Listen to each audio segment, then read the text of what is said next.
So do you know AAPW is one of the longest running wrestling schools in Texas? I've heard that. Yeah, I've heard that. That's why I had to swing through and start training here. Yeah, the kickboxing school next door just shut down. Yeah, they've been open for the longest, I'd say about maybe 2 months tops. I know, it's crazy. It's crazy. It's crazy trying to own a business in Austin.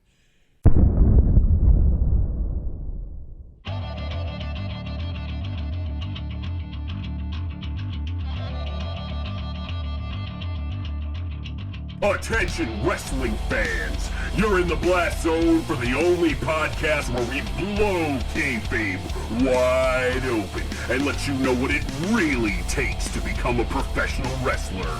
Presented by America's Academy of Professional Wrestling, this is the Buckle Bomb, and you're about to get blown up. Anyway, welcome back, wrestling fans. This is the Buckle Bomb presented by AAPW. I am your host, Buck Bomber, and we are back in the blast zone. This week, we are ducking and covering with the Atomic Dory and Wolf N.D.A. All right. How we doing this week, guys? Yeah, I'm doing good. Thanks. And you too? I'm doing all right. How about you, Dory? It's all right, I guess. Really bringing the energy down there. So, how's wrestling going? Yeah, wrestling going good. I just want to know why you put this guy beside me, man. So you just want to see the wrestling man right here, right now?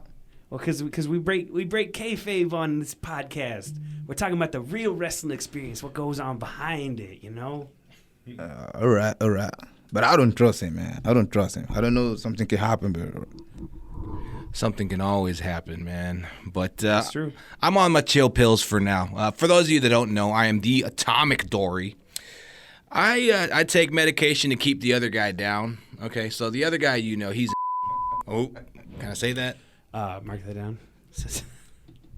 He's a butthole. Can I say that? Yeah, there you go. But yeah, you don't got nothing to worry about right now.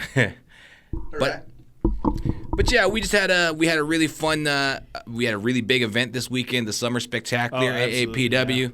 I did have a match against the Lalo Luna and a Gorilla on a Pole match. For those of you that know, during Vince Russo's big run in WCW, everything was on a pole. We had Viagra on a pole. Right. We had just whatever you could name it on a pole, with a stipulation is where there is a pole in the corner of the ring, up high, and whoever retrieves said item wins the match. Mm-hmm. Yeah, no, the Summer Spectacular went really great. I'm super happy with how that turned out. So anyway, this week on the Buckle Bomb, I thought we would talk about, because it's about the experience of learning how to be the best pro wrestler you can be, you know? And one of the things it takes is wrestling other places in the world, you know? So I thought we would talk about that this week. Because, Dory, you are from the Pacific Islands, right? I'm from Honolulu, Hawaii. Yes, sir. And, sorry, Wolf, I forgot again. Where'd you come from? Yeah, I'm from Cameroon. Yeah, okay. Straight in Central Africa, yeah. Right. Yeah. So how's wrestling here in America so far? Yeah, wrestling in America is good, and also in my country, Cameroon, wrestling is very good because we got many talents over there too. And I appreciate also why wrestling is how it's in USA. So I came here for that. I came here to discover how it's wrestling. And the first place I stayed was right here in AAPW, and I appreciate and I like the way people doing wrestling over here. So I think this Saturday gonna be a hot day, you know. It's gonna be a very hot day. So Yep, for sure. So I'm ready for that. Mm-hmm. So I have a question. Is there a difference of the wrestling in Cameroon versus America? Yeah, if you want to know, it's going to be a difference because we're going to see how African doing in versus America, I think, because it's been the first time for me. I don't know. Maybe it's going to be the first time that we got an Africans versus America. I don't know if before it had been happened before. I don't know, but since not here at AAPW now. Yeah, okay, that's why. And I hope all the fans will come and watch. You're gonna enjoy it for sure, because it's gonna be a very big night. Because I was there last Saturday, and I was watching the matches of Dory right here. He's a good guy. I got respect for him, but I think this Saturday going to be another one. So I'm sorry, bro. We're keeping it civil, remember? So, Dory, where in Honolulu did you train? That would be at the world-famous Wild Samoan Training Center that was started in Florida by the Wild Samoans, mainly Afa, also known as Pops as well. Then his nephew, Aleki, the Pineapple King, he opened up a school over there in Honolulu, Hawaii. He and his wife, he married former, Shimmer champion. Her name is the Radiant Rain. She's been wrestling for about 20 years. And Pineapple King was wrestling for roughly the same since he was a kid. So, yeah, Wild Samoan Training Center, a lot of it I think it was one of the first wrestling schools that were sanctioned by the WWE. And of course, after that, I trained there for about 2 or 3 years. And I came here and trained under Dustin Rhodes over there in just a little bit north of here. So, Right. Yeah. Did you move here specifically to do that? Yeah, actually. I mean, there's a myriad of things, but mainly, yeah, I would go ahead and say that, I just I wanted to expand. In Hawaii, we've only got one wrestling company, and that was where I was training at. And out here in Texas, there's a whole bunch. And, and Dustin Rhodes, I grew up watching, and I see that he opened a school, I reached out, and he accepted me right in, so, yeah. Nice. Yeah. So, Wolf, so where in Cameroon did you train? Yeah, I've been training in a club called Univer Peace and Scotch. That was a club the first one that I've been started training all the time. And also I've been having some special training also in Dubai with the PWA, so Pro Wrestling Dubai. So I've been training over there for 6 months, something like that, yeah. And I've been doing some other trainers also special in Nigeria, yeah. So, wow. Just all over the place, huh? Yeah, I like moving. I don't like being only in one place. I like when I'm moving and going and discovering many culture. That's how I'm, yeah. Nice, that's cool. Was there anywhere other than that? Sorry? Did you train anywhere else? Yeah. I train everywhere. Where else? The last country I was in, and it was in Togo. Wow, yeah. But I didn't stay there long. Right. I didn't stay there long just because I stayed only a week, yeah, I think. Oh, wow. That's interesting. Would you say you learned like going from Cameroon to Dubai, like did they wrestle differently from there or? Oh, not too different. It's a little bit the same, It's a little bit the same. We have same rules, so because before I only trained in Cameroon and in Nigeria, and it was a little bit the same. So I just wanted to try to see how people's working on the other side. Right. Same now I get in USN just to try to see again the same. So I see that we have a little, the difference is just little. Right. Yeah. But concretely it's same. Dory, you want to say something? I was going to say, speaking of other side, I've noticed working with some people from other countries here in America, all right, we've noticed to attack the left side of the body because that's that's just the weaker side of the body, so we want to go ahead and take that out. I noticed people from other countries tend to work the right side of the body. Would you say that's correct? Yeah, I take all that side because I learn the two side. That's where I discovered that people here take another side. I got no problem for that. I can just adapt myself very, very fast to other side. Right. So I got no problem for that one. Yeah. Well, thanks for taking the topic I was going to move on to next. But yeah, no, it seems we're the only people who work the left side here in America. Like in Mexico, they work right. In Japan, they work right. Are you saying that we're wrong? What are you saying? I'm saying we're left. Well, I guess so, yeah. Which side do they work in Canada? It's got to be the left side, right? I want to say so, but I don't know. Any Canadians out there, let us know. Is there any particular part of the world that you like wrestling from? Where I have only wrestled here and in Honolulu, so. I mean watching. Like watching. Oh. I went to Japan and watched some wrestling there.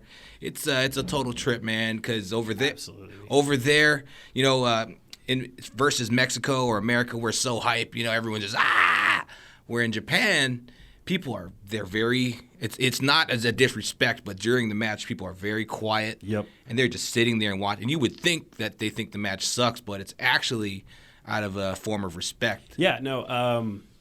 I remember I talked to a globe-trotting big name now, and I asked him. I said, hey man, what's it like working in Japan? Because I was like, and he's like, and him and another lady, they were just like, it's quiet. It's very, very quiet. Yeah, I mean, like I said, it's their culture just to be quiet the whole time, and then but when something important happens, they will pop a bit, stand up, and like I went to a punk rock show in Japan, and it was the same difference, man. Like everyone just standing around, kind of bobbing their heads. Not the same kind of ruckus that we bring here in America. But I think maybe they stay too much quiet because they don't rest with the public. Wrestling is not only with the guy that you got in the ring, because you also got to roll with the public outside. That's why sometimes when I've been watching Japan wrestling, it was a little bit, as you're saying, man, just people in the ring and wrestling, they're probably just there like that and watching, not making noise anymore. I think maybe because maybe the wrestler, they didn't rest with the public also. All right. Yeah, I think so. See, but what I do love about the Japanese pro wrestling scene is, as far as, I've trained with a couple of people from Japan, how long it takes to work up to even get into the ring to start wrestling. If you start as a young boy, you're literally washing people's Speedos before you can even get in the ring, dude. Like, it takes a long, long time to work your way up. That's one thing I've heard, is and that they do like 500 squats every day. Oh yeah, I've heard stories. I don't know if any of them are true, but I've heard stories. And it's kind of similar where I came from too. Just as a respect to the business, is they didn't let me even in the ring for at least the first month. I'm just outside, chaining, maybe learning how to lock up, setting up. So the moment I got to step into the ring, I had so much more of a respect for it. You know what I mean? That's why still to this day, I wipe my feet every time I step into the ring. That ring is just as much of a character of this of AAPW, of whatever company it's for. That ring is there for all of us. But man, wrestling in Japan is pretty wild though. Like I feel like personally, like that we're constantly feeling like we need to step up because of stuff coming out of Japan. Do you ever feel that way?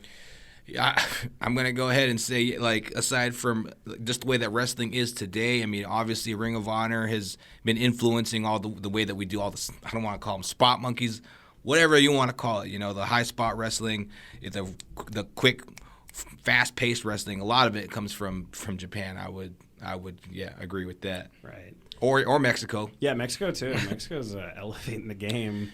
Yeah, but Mexico, they're real high flying and awesome. But Japan, I like the structure of the matches a bit more. Mm-hmm. I'm not saying. I love luchadors and wrestling. I have actually not seen a wrestling match in Mexico. How about you, Wolf? Yeah, I've been watching some Mexico match, but they're too flying. So I like that. They're flying good, but in Japan it's too hardcore one. So people use too much strange power over there, Oh, but, man, I love when people do stuff like that. Like, for sure. There was a promotion called Hustle, mm-hmm. And I loved it because it was always kind of goofy. Like my thing has always been, I love when pro wrestling is goofy, and they had a guy, he was like the CEO, and he did this great thing where he would just point out his hand and like shoot. Like shoot people, yeah. Yeah, I loved it. I know people don't agree all the time, but I love stuff like that. Love stuff like that. But you're not a fan? You don't like that goofy stuff? No, I like the group, and I like wrestling US more than the other wrestling, because here in US you find the boss one. You can have lucha here, you can have Japanese here, you can even have an African star here. It's mixes, because you wouldn't see in matches some guy with a mask, some wrestling with another guy who got nothing, same like him doing the same. So you got mixed boss in the ring. That's why I like wrestling US. That's what. Nice. Yeah. Yeah, I think like just America in general, all we do is take things from other cultures, and that does reflect in wrestling. You know, we always like WWE now. That anytime there's like somebody big over in Japan, they're like, Yeah. we need them here. Yep. Anytime there's anybody big over in, like they started, NXT UK to get all those guys too. How about wrestling in the UK? Any opinions on that? In UK, I don't know. Yeah, I don't know. I don't know. I ever watch wrestling in UK. I don't know. I'm gonna go ahead and I'm gonna have to cut you off and just rake your eyes and cut you off right there. I love wrestling from the UK, bro, because the chain wrestling. If you want to talk about how you can still ooh and awe people with technical wrestling and last long in this business, man, like. Don't get me wrong. I love the hardcore stuff. I love jumping off of, big high stuff, ruining our bodies like that. But if you want to preserve your body and look slick at the same time, do some technical UK chain wrestling. I love that. Like Dean Malenko. No, Dean Malenko's not from the UK, but that type of style. You know what I mean? God, who am I thinking of? Name is escaping me right now. British Bulldog. No. That's like the only guy I can think of from the UK. I'm horrible at that. I know, dude. I'm blanking on people's names today too. I couldn't even think of like Dr. X. I'm trying to find that match. Is Dr. X? He was this American guy, Dick Bayer, and he wrestled a lot in Japan. They gave him like a medal, like this really important like Japanese award that they give to like diplomats and scientists and stuff, but they gave it to him because he was so like influential over there. And I'm just trying to find this one match where it's a really long match and the crowd's just quiet the whole time, but Steve-O told me it's one of his favorite matches of all time, and I'm trying to find it and I can't. And Was it in Japan or England? Yeah, it was in Japan. I'm circling back around to something we were talking about before. Okay. Hey guys, post-show Buck here. The match I was thinking of is Mil Mascaras versus the Destroyer in Japan in '73. Right. Well, I think the point is that it's quiet in Japan. It's quiet. Versus, I have not wrestled in Mexico yet, but I have wrestled at the Houston de Coliseo, and it's a mostly Mexican crowd over there in Houston, and it's stupid loud. So, I didn't want to be the first person to say it, but it is a little different. I remember Prince Adam messaged me at like 4 a.m. and he's like, "I just got done with a show," and I was like, "At 4 a.m.?" And he's like, "Mexicans are crazy," and I'm like, "A wrestling show that went to 4 a.m." And I mean, crowds like I've worked Laredo. Which is basically being in Mexico. It's not quite being in Mexico, but like, it's a Mexican crowd. They get crazy. They get wild. I've never had anybody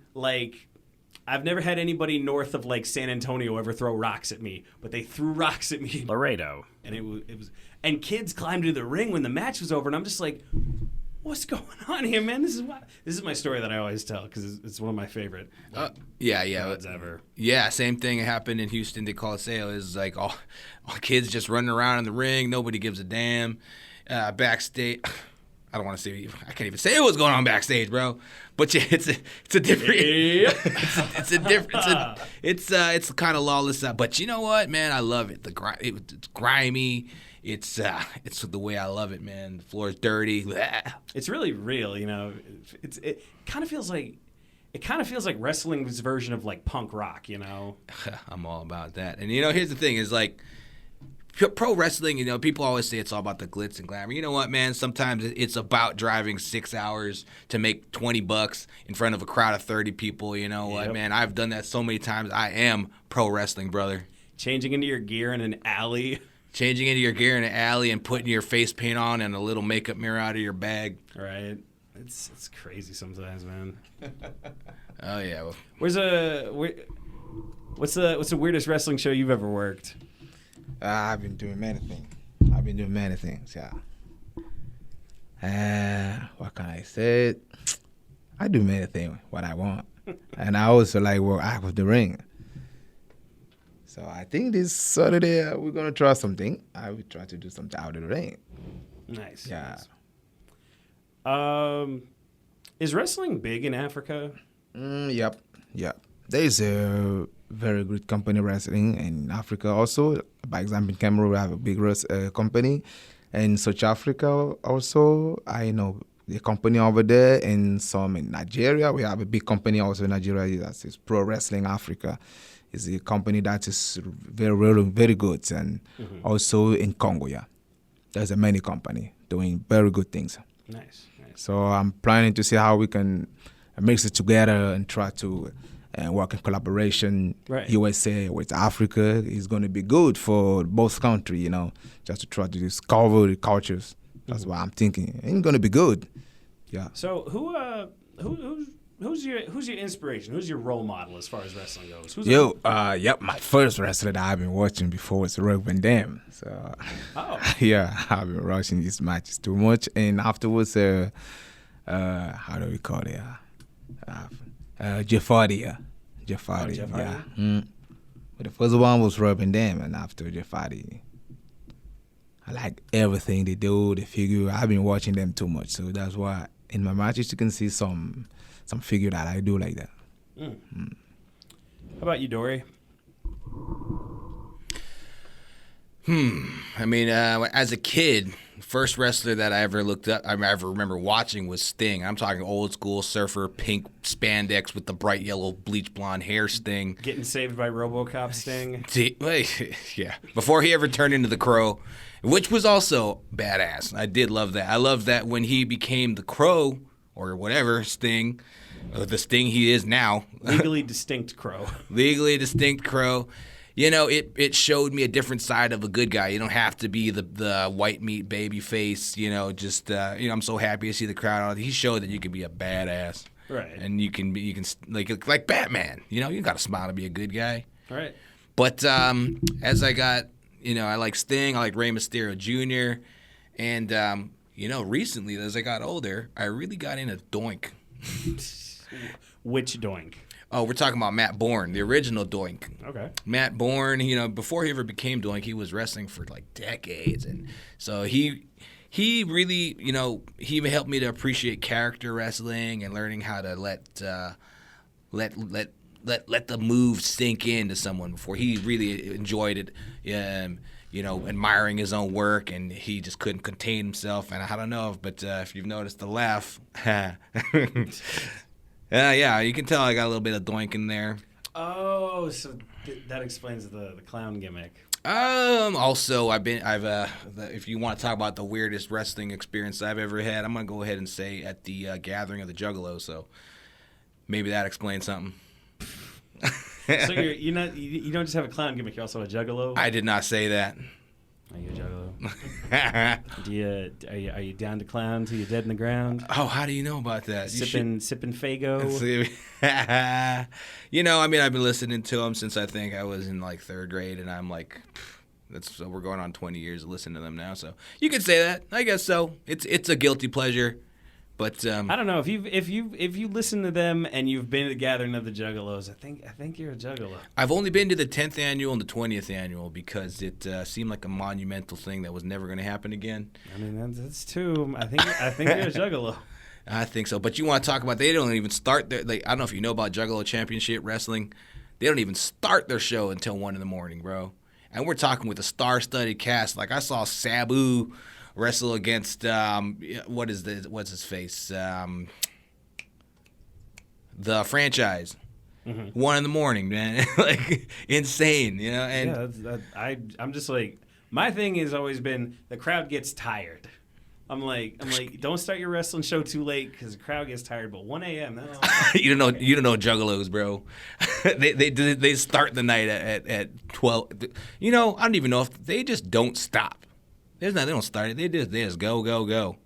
So, yeah, the wrestling show happening at like 1 a.m. We're all still hyped, dude, and I've seen one guy who during the middle of a hardcore match, there's thumbtacks, there's broken glass in the ring. One of the Juggalos jumps in the ring, looked at everyone, and just took a big bump in the glass. Boom!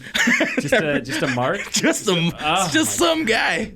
Yeah, it popped me though. I was like, "That's awesome, dude." I mean, I'm sure that's disrespectful. I'm not telling people out there to go. Yeah, no, don't do that. Don't do that Unless you're at the Gathering of the Juggalos, then it'll be okay. Another thing is the Juggalos really like to throw stuff like you talking about chucking rocks. They do that. They throw Faygo in the ring. so the ropes are getting really, really slippery. Oh man. And Violent J from the Insane Clown Posse, he like before the match, they're asking people like, hey, we understand you all throw stuff, but if you could please just like during the match because it makes the rope slippery, and everybody started booing him, boo, And he was like, okay, whatever. Are you allowed to go to the Gathering of the Juggalos and boo Violent J? You know what? That's the good shows how quick everything can turn, bro. But it was it was a match of ICP versus some tag team match. Either way, during the match, everybody had put towels up on the corners of the turnbuckles so that it wasn't too slippery. Mm-hmm. At the end of the day, everybody ended up on the outside. They were jumping off the top, and Violent J was the last one.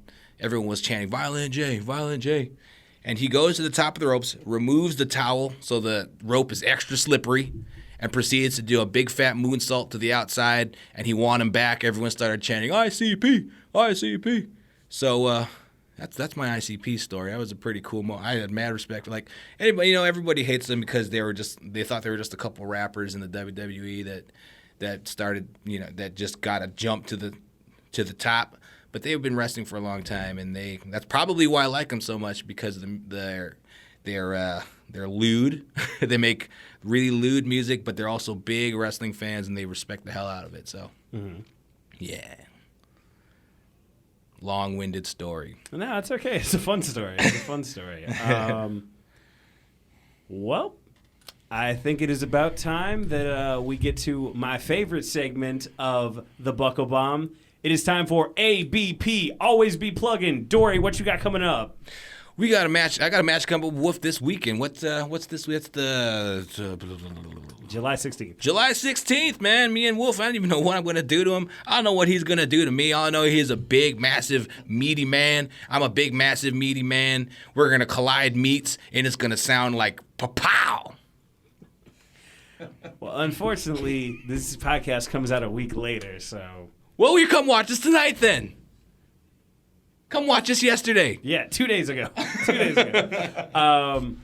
Plug your social medias.